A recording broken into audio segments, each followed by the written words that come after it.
diapositivas, de que no les estaban llegando, que no se visualizaban, pero ustedes no estuvieron cuando yo expliqué que esto fue debido a un problema técnico que tuve con las diapositivas, por lo cual en su momento no fue de que no se estaban transmitiendo, sino que yo tuve un error en mi archivo. Por eso el día de hoy, repito, en un par de minutos voy a hacer un breve resumen de la semana número 2 con las diapositivas correspondientes a la misma.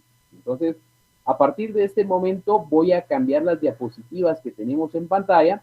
En pantalla tenemos las diapositivas referentes a la semana número 3 con el tema la capacidad civil, pero por unos minutos vamos a cambiarlas a las diapositivas de la semana número 2 para poder hacer ese breve resumen con las diapositivas que no pudimos ver la semana pasada. Bueno, entonces voy a dejar de presentar la número 3 y en este momento vamos a tener en pantalla entonces la segunda semana de diapositivas. Bueno, entonces ya están en pantalla las diapositivas de la semana número 2.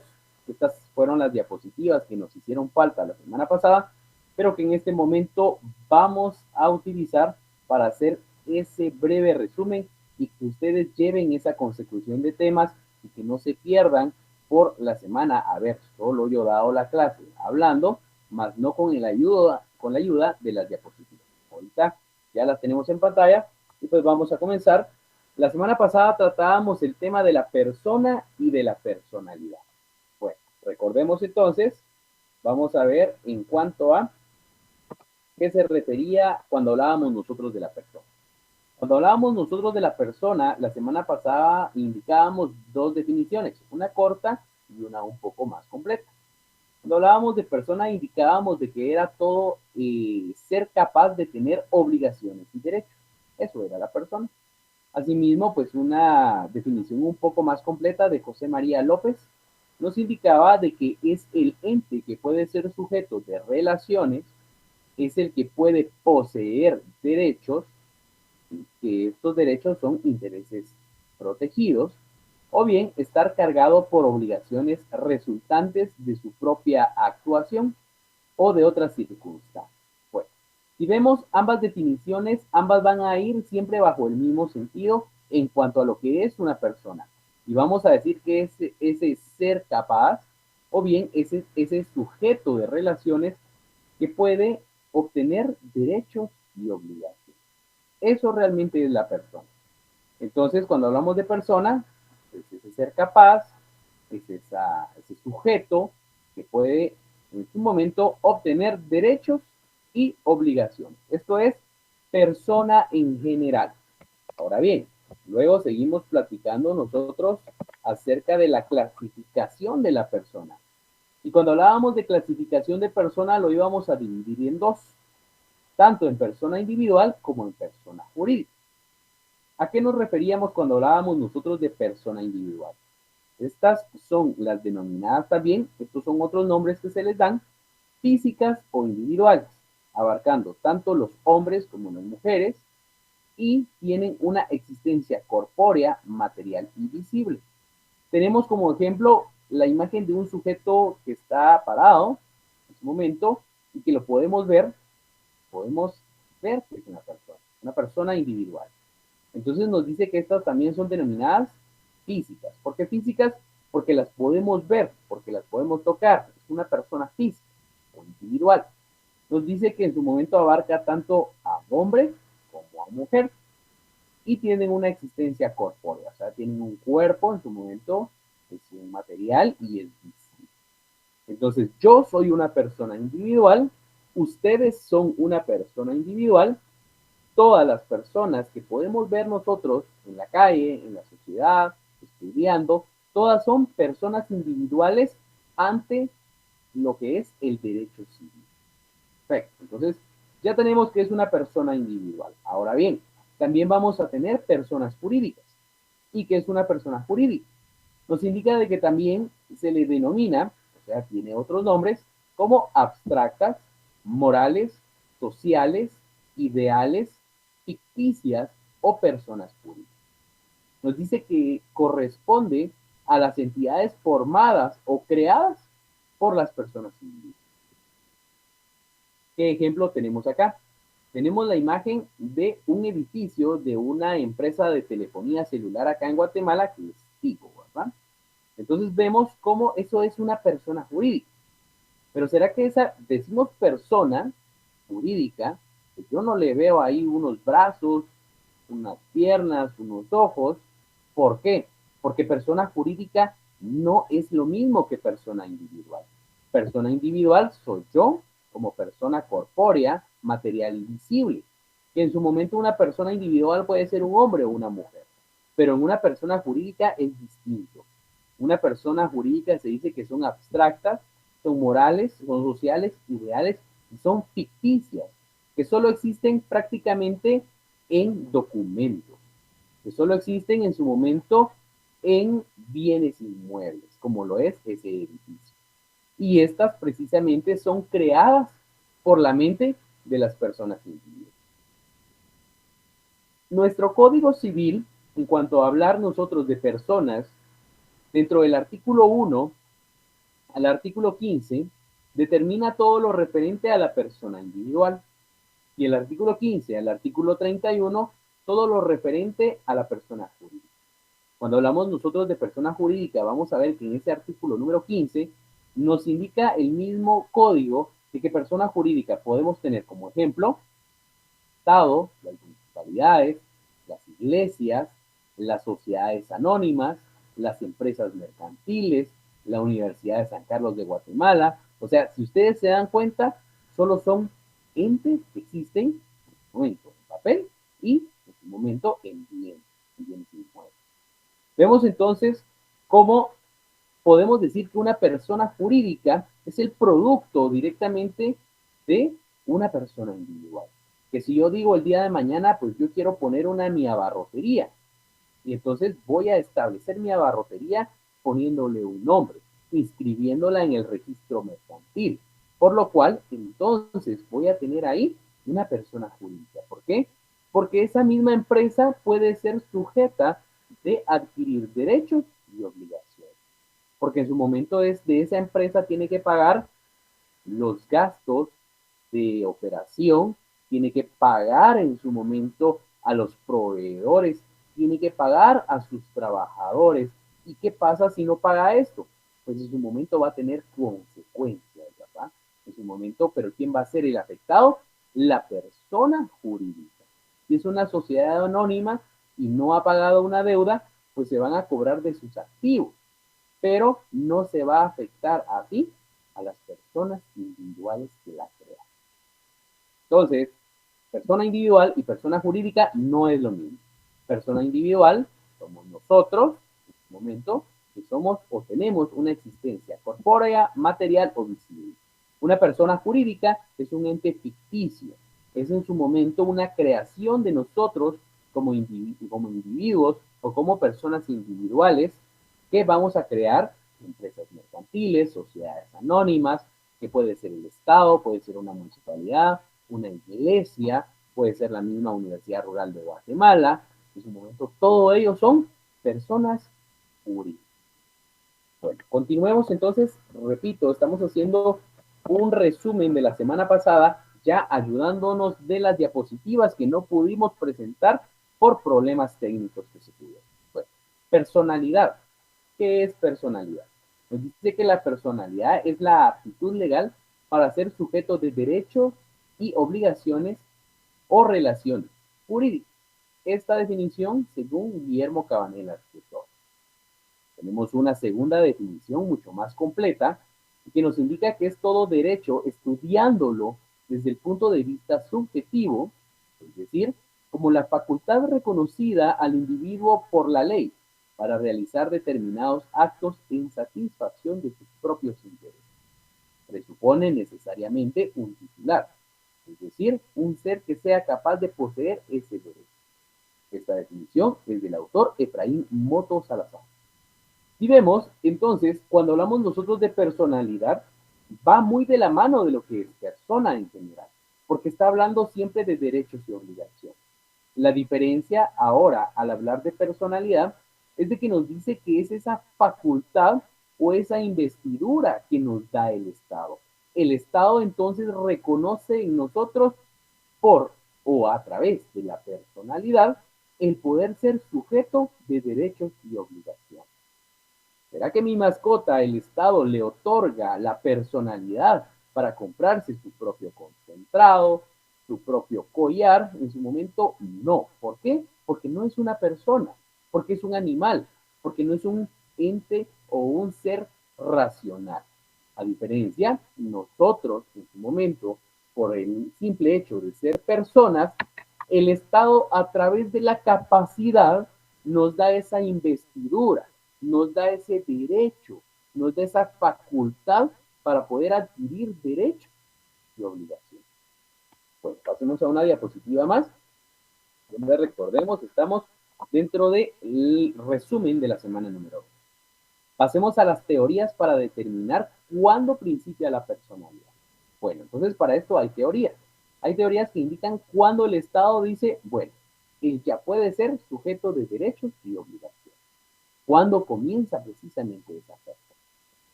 Entonces vamos a tener 4 teorías. La primera teoría es la teoría de la concepción.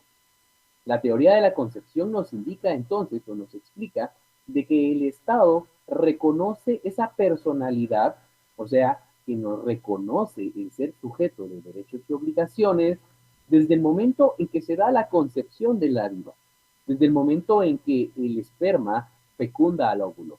Desde ese momento, según esta teoría, ya el Estado le provee derechos y obligaciones a ese nuevo ser. Pero si bien es cierto, hay autores que están a favor de esta teoría, hay otros que están en contra.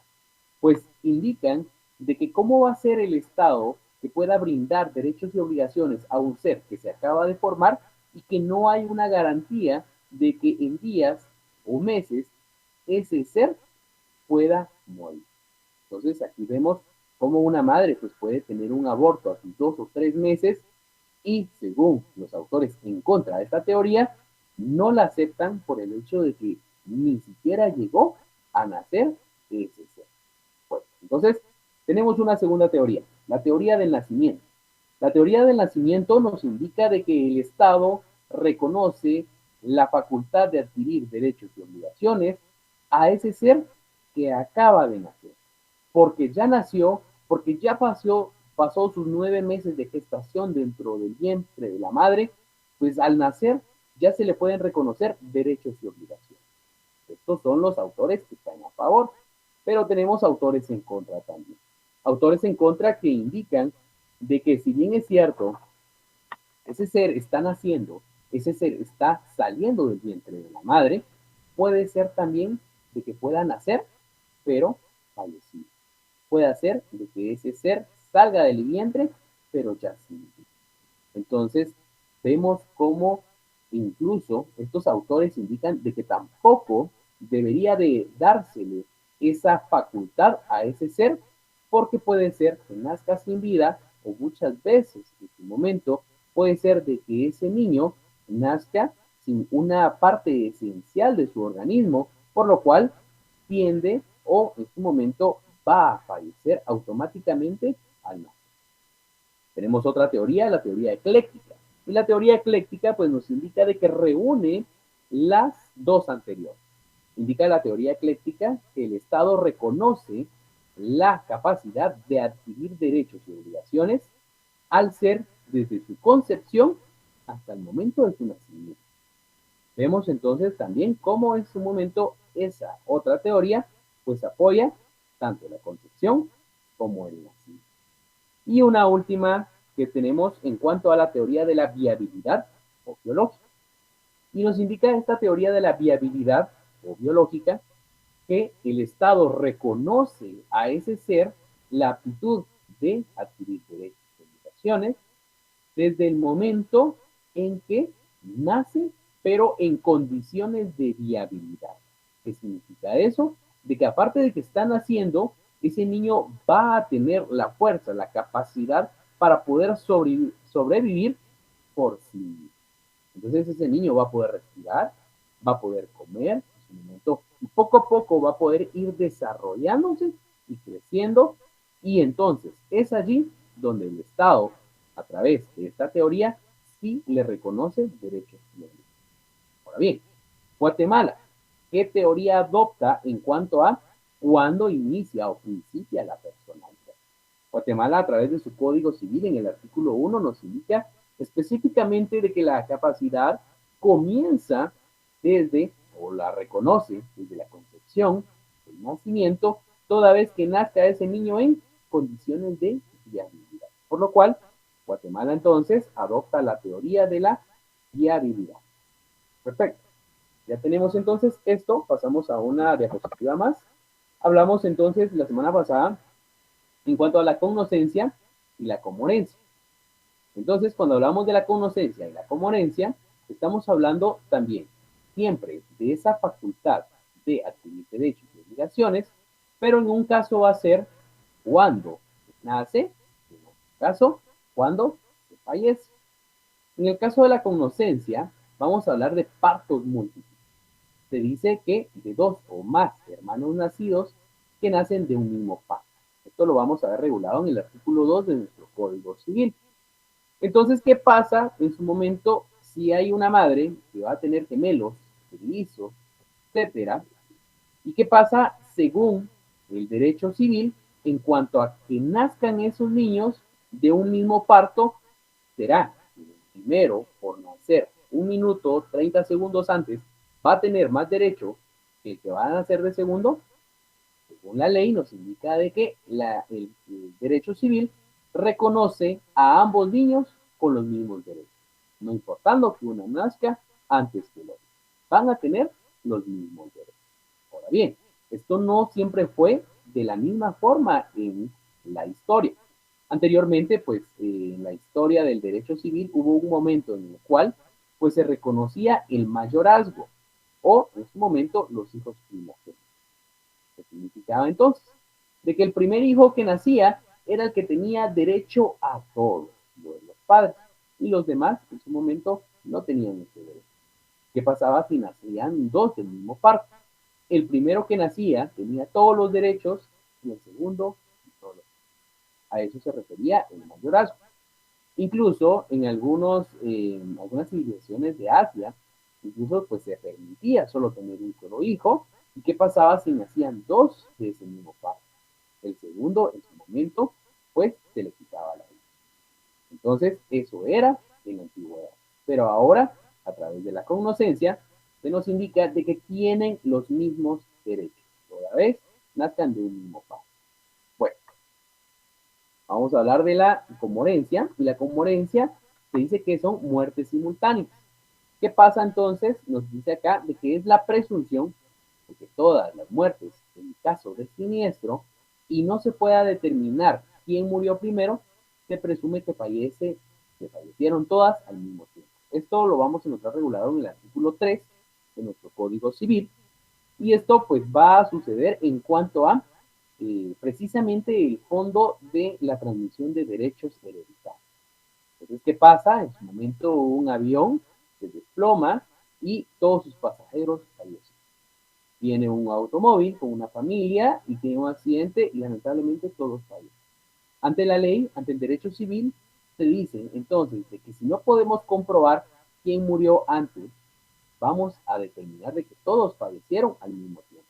Y esto va a ser de la mano por el hecho de que pueda ser que dentro de las víctimas de ese siniestro vayan personas que son familiares y que de alguna manera pues se iban a transmitir derechos. ¿Qué pasa si iba un padre ahí que si a la hora de él fallecer por cualquier enfermedad, sus derechos se iban a transmitir a sus hijos? Pero se resulta de que los hijos iban allí y fallecieron al mismo tiempo, por lo cual no pudo haber una transmisión de derechos. Y asimismo, por último, tenemos la premorencia. Y la premorencia, en su momento, vamos a tener de que esta no es utilizada actualmente, sino la premorencia va de la mano de la comorencia. Era cómo se utilizaba un punto de vista en la antigüedad. Y se dice que se presumía antes siempre la supervivencia del más fuerte y que el grado de fortaleza se puede suponer o se podía suponer legalmente teniendo en cuenta la edad y el sexo. Entonces se decía de que si se tenía que identificar quién había fallecido primero de un grupo de personas, se decía que fallecían primero los más grandes en edad y que los que morían de último eran o se presumía que eran los más buenos.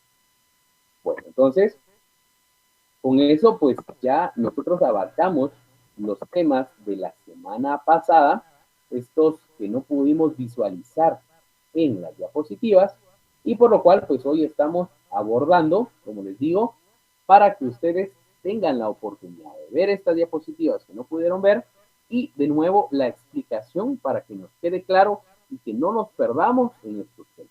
Ahora sí, vamos a dejar de presentar esta semana número 2. Disculpen que les robé un par de minutos, pero era al final pues para que ustedes llevaran una misma consecuencia. Y ahorita estamos presentando la semana número 3. La semana número 3, como indicaba al inicio, pues esta va a referir al tema de la capacidad. Bien, ustedes ya vieron, pues ya venimos platicando un poco acerca de persona, clasificaciones de persona, pues vimos la personalidad, en su momento, vimos cognacencia, comodencia, y ahora vamos a ver la capacidad. Bueno, veamos entonces con nuestras diapositivas cuál es el objetivo de nuestra clase. El objetivo de nuestra clase es de que el estudiante comprenda los atributos de la personalidad, su definición, clases y aplicación legal, específicamente la capacidad, incapacidad y la declaración judicial del estado de interdicción. Bueno, ya vamos a explicar cada uno de estos temas para que ustedes pues puedan llevar en su momento pues la consecuencia de estos temas. Bueno, vamos a comenzar con los atributos de la personalidad. Cuando hablamos nosotros de atributos de la personalidad, estamos hablando de como si fueran características, como que si fuera algo que identifica a la personalidad de otras instituciones públicas. Bueno, entonces, ¿cómo definimos los atributos de la personalidad? Nos indica de que los atributos son calidades que desde el punto de vista jurídico deben tener los individuos y los distinguen de unos y de otros. Bueno, atributos de la personalidad. Entonces, los atributos de la personalidad, ¿quién los va a tener? Los va a tener la persona. Desde un punto de vista jurídico, nos van a distinguir de otros. Entonces, yo soy persona. El Estado en su momento reconoce que yo tengo una personalidad. Pero yo no soy igual a mi vecino, no soy igual a mi hermano, no soy igual a mi papá. Por lo cual, pues esa personalidad tiene atributos. Y estos atributos van a servir para distinguirme de cada uno de los demás que también son personas. Bueno, ¿qué atributos vamos a tener acá? Vamos a tener primero la capacidad. La capacidad nos indica de que es un atributo de aptitud de actuación jurídica. Entonces la capacidad va a ser qué tanto reconoce el Estado o qué tanta aptitud me da el Estado para yo actuar dentro de actos jurídicos. Entonces, yo soy en este momento profesionalmente notario, abogado y notario. Entonces, un ejemplo de capacidad. Entonces viene el Estado y a mí, yo ya tengo un título universitario, me da la capacidad para poder celebrar contratos en su momento, para en su momento estar presente en cualquier tipo de actuación judicial por el hecho de que yo tengo una capacidad en su momento, por el hecho de que yo soy un profesor. Pero esta capacidad tal vez no la tiene mi vecino.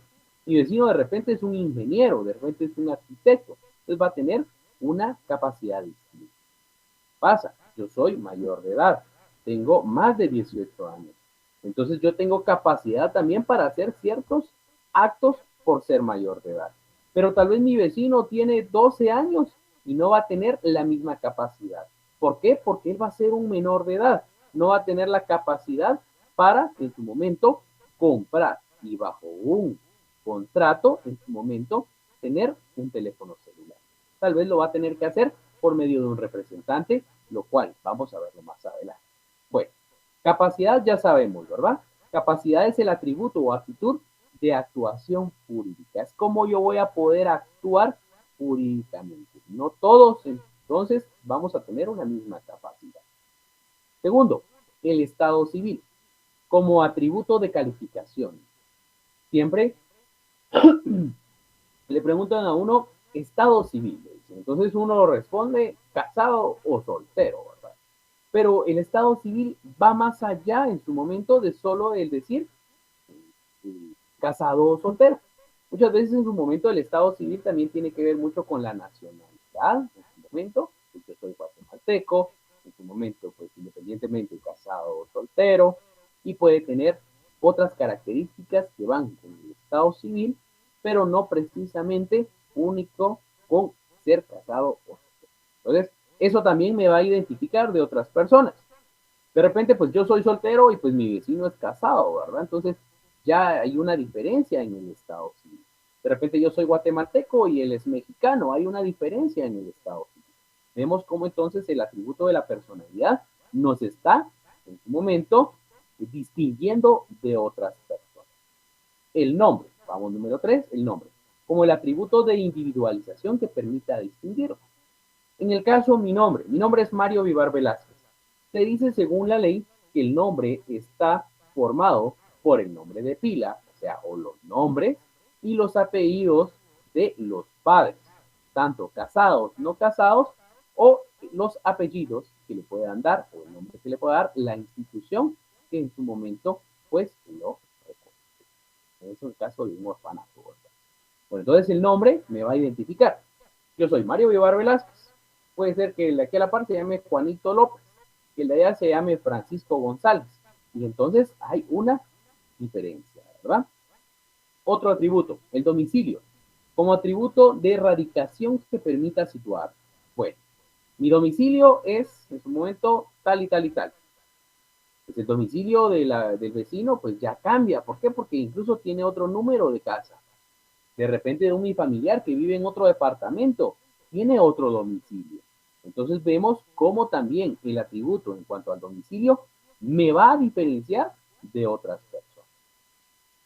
Número 5, el patrimonio. Cuando hablamos nosotros del patrimonio, estamos hablando de cómo aquel conjunto de medios materiales y de cosas de que puede servirse para satisfacer sus necesidades. El patrimonio se dice también de que es ese conjunto de bienes, momento, obligaciones y derechos que tiene una persona. Puede ser en su momento de que de repente yo tengo una mi bicicleta y pues mi vecino tiene un sub BMW del año. En su momento, pues vamos a tener patrimonios distintos. También en su momento, entonces, si vemos, es otro atributo de la personalidad de que nos va a distinguir.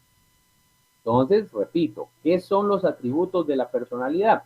Son las calidades que desde el punto de vista jurídico deben tener los individuos y que los distinguen de otros. ¿Cuáles atributos tenemos? La capacidad, el estado civil, el nombre, el domicilio y el patrimonio. Ya sabemos a qué se refiere cada uno de ellos y sabemos de que no tenemos los mismos atributos de la personalidad cada uno, por lo cual somos ante la vista jurídica, ante la vista del derecho, somos mismos. ¿Va? Continuemos. Vamos a hablar ahora de la capacidad. ¿Qué es la capacidad? Nos dice que la capacidad, vamos a tener aquí 3 definiciones. La primera vamos a mencionarla del autor Federico Payne. Nos indica de que es la condición jurídica de una persona, en virtud de la cual puede ejercitar sus derechos y contraer obligaciones, realizar contratos, realizar actos en general. Una segunda definición de Felipe Sánchez Román y nos dice que es la aptitud que tiene el hombre para ser sujeto de relaciones jurídicas. Y una tercera de Spin Canovas que nos dice que es la aptitud para ser sujeto de derecho y obligación. Si se dan cuenta, pues esto ya lo habíamos hablado, ya habíamos dicho de que va muy de la mano con lo que es persona. Porque persona decíamos de que es ese ente capaz, pero ahora decimos capacidad, decimos que es una condición jurídica de una persona, en virtud de la cual puede ejercer derechos y contraer obligaciones. Entonces, ¿será que una persona, en este caso, una persona individual como yo, como ustedes, tenemos capacidad? Sí, tenemos capacidad, porque tenemos una condición jurídica por medio de la cual nosotros podemos, en su momento, contraer obligaciones y derechos. Ahora bien, ¿Quién nos otorga esa capacidad? Nos la otorga el Estado, por el simple hecho de ser personas. Repito, ¿será que le van a dar esta capacidad a mi perrito? No, no se la van a dar porque no es una persona, únicamente a nosotros como personas. ¿Quién la otorga? La otorga el Estado. Bueno, entonces ya sabemos qué es lo que es capacidad.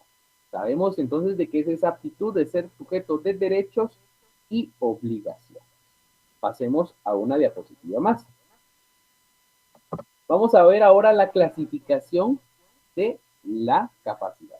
Nos indica definición y clasificación. ¿Por qué? Porque vamos a definir cada una de estas clasificaciones. La vamos a dividir en dos. Vamos a dividir en capacidad de goce y capacidad de ejercicio.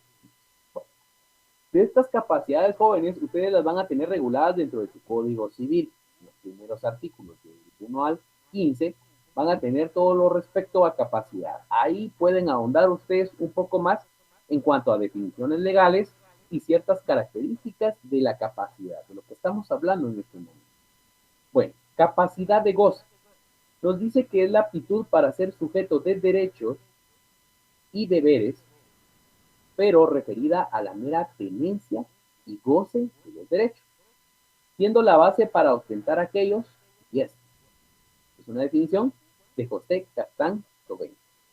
Repito, es la aptitud de ser sujeto de derechos y deberes, pero referida a la mera tenencia y goce de los derechos, siendo la base para ostentar aquellos. Bueno, capacidad de goce. La capacidad de goce, como la misma palabra nos dice, es aquella capacidad que yo tengo de gozar, de disfrutar de esos derechos. Ahora bien, el Estado a quién le va a quién le va a reconocer esa capacidad de goce. Porque si nosotros vemos, tiene la capacidad directamente de gozar, como dice la misma palabra, de estos derechos. Específicamente ustedes van a ver dentro de su Código Civil que esa capacidad nosotros la vamos a ver enfocada en los menores de edad, en los menores de 18 años. Vemos cómo ellos tienen capacidad de goce, porque tienen la capacidad de gozar directamente de sus derechos. Ese niño que nace tiene la capacidad de goce, ¿por qué? Porque va a gozar de los derechos que tiene de ser alimentado, de ser educado, de ser vestido, de ser en su momento atendido, las veces en su momento de que pueda tener problemas de salud. Vemos cómo el niño va creciendo y después va a tener derecho a la educación.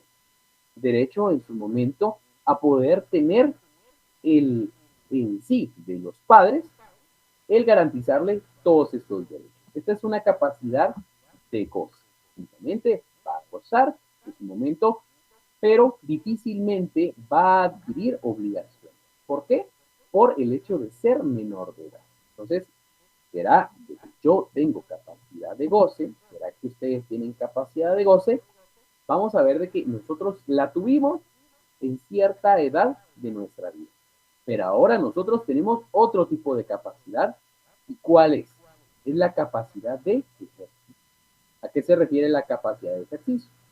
Nos indica de la capacidad de ejercicio es dar vida a los actos jurídicos, de realizar acciones con efecto jurídico, ya produciendo la adquisición de un derecho u obligación, ya su transformación o extinción, o incluso su persecución en juicio. Esta es una definición de Francisco Ferrara. Bueno, capacidad de ejercicio nos dice que es la capacidad de dar vida a actos jurídicos. Entonces, ustedes ya tienen esa capacidad, porque ustedes le han dado vida a actos jurídicos. Ejemplos podemos tener. Ustedes desde el momento en que se van a inscribir a la universidad, los hacen firmar un contrato. Están dándole vida en su momento a un acto jurídico. ¿Por qué? Porque nacen derechos y obligaciones de ese contrato. Nace la obligación de ustedes de pagar mes a mes su mensualidad y tienen el derecho ustedes de recibir sus clases, de recibir sus notas en su momento por el hecho de que ustedes realizaron ese tipo de contratos. Desde el momento en que ustedes compran un teléfono celular, pero lo adquieren en plan, y entonces ustedes celebran y le dan vida a un acto jurídico por medio de ese contrato contrato de telefonía. Vemos entonces cómo se realizan acciones en su momento con efectos jurídicos, ya sea produciendo una adquisición, como nos dice acá, de un derecho o una obligación, o transformándolo o extinguiendo. ¿Qué pasa entonces? Yo ya no quiero ese teléfono celular. Yo voy a extinguir en su momento esa relación jurídica. Entonces yo llego a la telefonía y digo, mire, disculpe, vengo a darle de baja a mi servicio. Ya no quiero. Entonces vemos cómo también podemos crear, pero también en su momento podemos extinguir esas relaciones jurídicas. Entonces, capacidad de ejercicio, ¿quién la tiene? Las personas mayores de 18 años. Vemos como ellos entonces sí ya pueden tener en su momento el celebrar y dar nacimiento a relaciones jurídicas en las cuales se van a ver obligados en su momento a cierto cumplimiento y también exigir los derechos de los otros. Capacidad de goce y capacidad de ejercicio. Esa es la clasificación de la capacidad. Capacidad de goce la podemos ver reflejada en menores de edad, capacidad de ejercicio, personas mayores de edad. Continuemos entonces con nuestras diapositivas.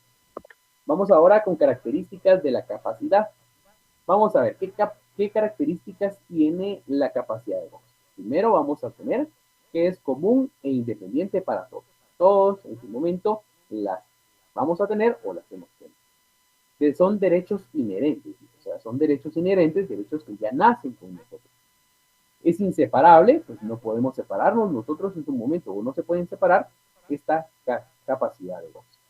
No puede limitarse en su momento, pues no puede decirse a ese niño, pues hoy mira, solo vas a comer una vez, en momento, o hoy mira, no vas a tener con qué vestir. No es abstracta, es un atributo de la personalidad, que ya sabemos que es la personalidad, es una e indivisible y es irreducible. No podemos reducir la capacidad de goce. Ahora bien, características en cuanto a la capacidad de ejercicio. Nos indica de que puede faltar o limitar. Vamos a ver más adelante en qué casos puede faltar esa capacidad en su momento de ejercicio o se va a limitar. Ya sea que haga falta por el hecho de que judicialmente se le quite esa capacidad de ejercicio a una persona, o bien se le pueda limitar por medio de que cometió un delito y se le vaya a limitar ciertas capacidades como una pena accesoria. Nos dice que también no es igual a todas las personas la capacidad de ejercicio, pues definitivamente no va a ser igual. Era lo que yo les decía, yo como notario, yo como abogado, tengo cierta capacidad por la misma profesión, por eso se dice de que en su momento, pues no es igual para todas las personas. Es múltiple y varía condicionada a diversos supuestos. De hecho, su ejercicio depende de la voluntad de la persona. Nadie lo va a obligar a uno a hacer actos jurídicos, sino depende de la voluntad de la persona. Se ejercita por sí mismo, o sea, yo no necesito un representante, sino yo mismo voy a ejercer mi capacidad de ejercicio y asimismo, pues se dice que es contingente y puede suceder o no. Puede llevar a cabo o no. Ya tenemos las características tanto de capacidad de goce y capacidad de ejercicio. Vamos a pasar a una diapositiva más. Y ahora vamos a hablar de las causas modificativas de la capacidad. ¿Cómo se modifica la capacidad? Vamos a ver aquí que tenemos dos causas. Tenemos por causas naturales. Nos dice que según procedan de naturaleza individual de la persona, ya sea por la edad, enfermedad o sexo. Entonces vamos a ver acá. ¿Cómo es que se puede modificar la capacidad? O sea, ¿cómo voy a modificar yo esa aptitud que me da el Estado de adquirir derechos y obligaciones? De forma natural, ¿ya? Naturalmente. En la edad. Lo primero, en la edad. Un niño, en su momento, va a tener únicamente capacidad, como ya hablamos, de ejercicio. Solo de usar, nada más. Entonces no va a tener la misma capacidad, o sea, hay una modificación de capacidad por su edad. Vemos que en su momento incluso ese niño de 5 años pues no va a tener capacidad para realizar ciertos actos. Pero llega un niño de 14 y 16 años que va a tener capacidad para otro tipo de actos, como lo es el poder brindar sus servicios de trabajo. Y el Código de Trabajo indica de que las edades en las cuales un adolescente ya puede ser contratado como trabajador, pero con trabajos acorde a su edad y con una jornada más corta. Vemos entonces cómo aquí hay una modificación de la capacidad. No va a ser igual la capacidad del niño de 5, del niño de 14 y del adolescente de 16. No va a ser la misma capacidad. Se está modificando por una causa natural. ¿Qué causa natural? La edad. Ahora bien, enfermedad. ¿Cómo se puede modificar la capacidad por una enfermedad? Vemos entonces acá cómo una persona que en su momento, pues por algún accidente, queda ciego, en su momento queda sin visión, en su momento queda sin habla, puede ser que pueda cambiar también en su momento su capacidad, por el hecho de que no se va a poder valer por sí mismo. Vemos como también por una enfermedad en su momento, pues también, dependiendo de que sea o no consciente la persona para poder ser capaz por sí mismo, se va a modificar en su momento esta capacidad. Y asimismo, pues por sexo, pues podemos ver anteriormente, se tenía el hecho de poder adquirir ciertos derechos en una mujer y en un hombre según la edad. Vemos cómo entonces tenemos a un varón, en el caso de que no ha adquirido su mayoría de edad, pero ya procreó a un hijo, la ley no lo deja reconocer a ese hijo hasta que tenga la mayoría de edad. Entonces, pero a diferencia de una mujer, estamos hablando del sexo, entonces vemos como la diferencia entre un hombre y una mujer, la mujer sí, en su momento, a pesar de ser menor de edad, puede reconocer a este niño. Entonces, ahí hay una modificación de lo que es la capacidad por situación de sexo. Bueno, estas son causas naturales, edad, enfermedad y sexo. Ahora bien, tenemos también circunstancias jurídicas extrínsecas. Y aquí tenemos, según el origen de las cualidades mismas de la persona. Entonces, de convivencia, coexistencia en la sociedad, lo cual puede tener la profesión, como era el caso que yo hablaba, si yo soy abogado y notario, pues hay diferencias en su momento de capacidad con alguien que no sea abogado y notario. De la nacionalidad, porque en su momento puede ser de que yo como guatemalteco tenga capacidades para hacer ciertos actos, pero que un salvadoreño, que un mexicano no tiene capacidad acá en Guatemala para realizar ciertos actos. Domicilio, que según donde yo me encuentre, tanto domiciliado o mi residencia, yo tenga capacidad para poder realizar ciertos actos y que no los va a tener alguien que vive en su momento donde yo resido o dentro de mi departamento. El parentesco, pues en el caso del parentesco podemos poner que en mi caso, yo como abogado y notario, a la hora de ejercer el notariado, no puedo ejercer el notariado, no puedo hacer contratos donde estén como partes mis familiares, por lo cual el parentesco, entonces yo no tengo capacidad para realizar esos actos. Y en cuanto a la religión, vemos cómo no es la religión, sino las personas en su momento que son guías espirituales, muchas veces no van a tener capacidad para realizar ciertos actos por, en su momento, en su momento, cómo es que ellos actúan dentro de él. Bueno, entonces vamos a pasar a una diapositiva más y vamos a hablar de la incapacidad. Cuando hablamos de la incapacidad, se dice de que es la carencia de la aptitud legal para ejercer derechos y contradicción. Si nos damos cuenta, es lo contrario de la capacidad. Si se decía que en la capacidad yo tenía esa facultad para adquirir derechos y obligaciones, en la incapacidad es todo lo contrario. En la incapacidad es la carencia. Yo no tengo la aptitud de realizar o contraer derechos y obligaciones. Ahora bien, las incapacidades las podemos dividir en dos: incapacidad relativa y incapacidad absoluta. En el caso de la incapacidad relativa nos dice que son restricciones de carácter que se aplican porque existen circunstancias subjetivas en ciertas personas que obligan a la ley a retardar o suspender su aptitud para realizar ciertos actos jurídicos. Bueno, entonces acá, incapacidad relativa. Podemos ver de que una incapacidad relativa nos indica de que yo tengo capacidad, pero solo para ciertos actos, no para todo. Por eso es una capacidad relativa, solo para ciertos actos. Entonces, ¿qué pasa si vengo yo, como notario, vengo y cometo en su momento un delito ejerciendo mi profesión? Puede ser de que a mí se me vaya a penar por el delito que hice, y accesoriamente me vayan a inhabilitar por un tiempo de poder ejercer mi profesión. Vemos entonces cómo yo voy a tener ahí una incapacidad relativa, porque voy a tener capacidad para poder adquirir derechos, obligaciones, realizar contratos, pero no para ejercer mi carrera. ¿Qué pasa con un médico de que le quitan su licencia por un cierto tiempo porque tal vez hubo una negligencia dentro de su actuar y también va a tener una incapacidad relativa porque no va a poder ejercer su profesión por cierto tiempo? Vemos cómo entonces también en un menor puede hacer que también va a haber una incapacidad relativa, porque va a haber solo capacidad para ciertos actos, una capacidad únicamente de goce, más no de ejercicio. Ahora bien, una incapacidad absoluta. Cuando hablamos de una incapacidad absoluta, estamos ante la incapacidad de carácter total, permanente, llamada también interdicción civil, que significa la prohibición o vedamiento.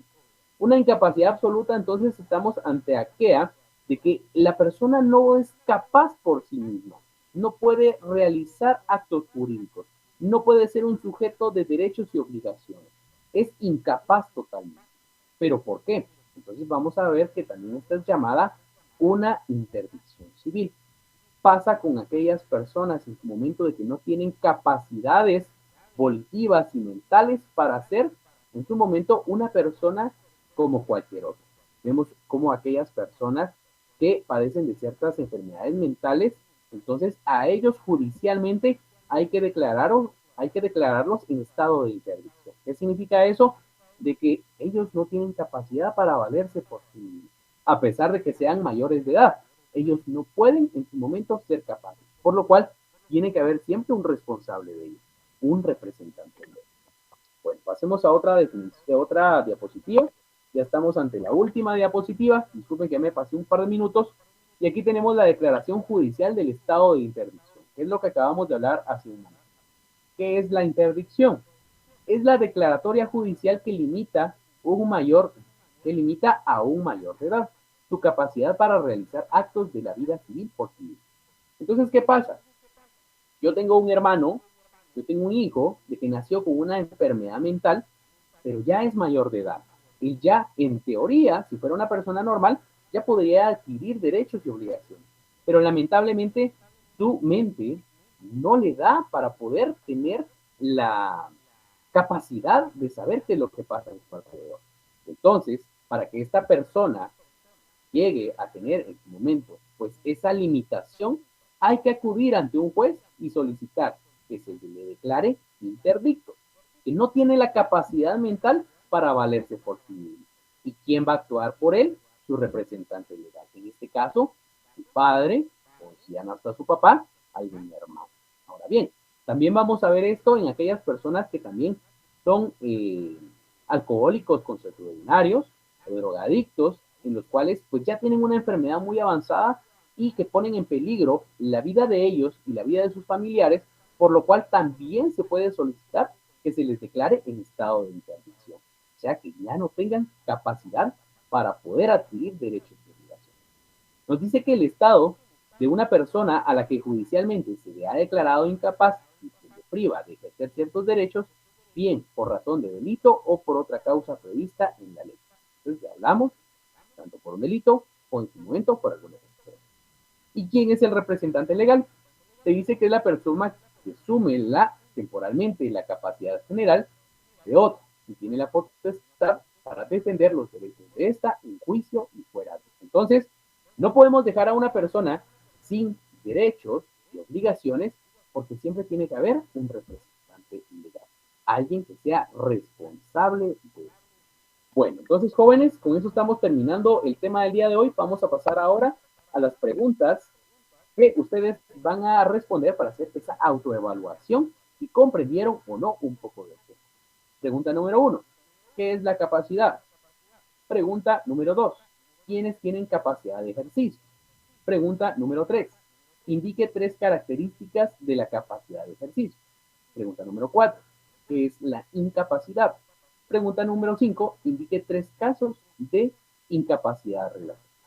Bueno, jóvenes, entonces para mí fue un gusto haber compartido una clase más con ustedes. Espero hubiesen podido captar un poco de nuestro tema a tratar el día de hoy y el de la semana pasada. Entonces ya que tengan éxitos en sus demás clases y que tengan un feliz día.